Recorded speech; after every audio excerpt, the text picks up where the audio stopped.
Pero assim como presidente vou pôr a palavra, pero para mim a palavra tem documento não terenzake não, para o qual está advies na Rijksministerraad, está explícito terenzake sobre está algo dirigido ministraat. Que já não sabe o que está passando no parlamento, o parlamento prende credibilidade para o qual o documento não, ora como o ministro está pedindo não do papel ter número de gente, toch não está sacando de bacaia, que explícito nós também está terenzake e naturalmente maneira senhor Câmara me bisa que podia nós subir pôr câmera não também para botar confiança do parlamentário não. E como presidente a me segura per confiança de dois viagens acaba que o que está passa e essa turma aciona.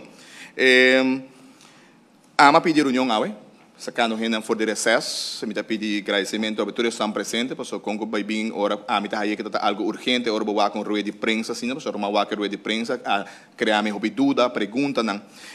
Seguramente ora vou trabalhar mas deve ser como parlamentário, botinco chama ministro no momento para questionar, e seguramente ora trata de nosso trabalho, porque está algo que é que nós debatir em IPCO, pelo qual que está o rol do parlamento, onde conjunto com a tweede Câmara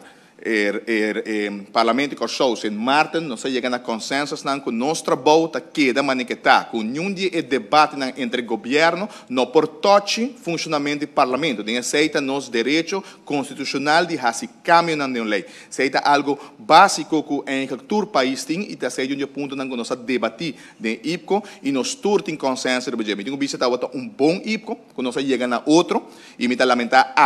ora mas escuta aí a atitude de governo porque o governo com o governo negociar, ama bisa bom claro, porque ainda me está guardando dia senhor Van Huffelen que não passou uma pedica para ter reunião com ele, passou me tinha bisa com minota parte de negociação, minota ambtenar de governo, minota parlamentar de pueblo e a me está atrás segundo me consenso, que me necessita ponto que nós supone claro que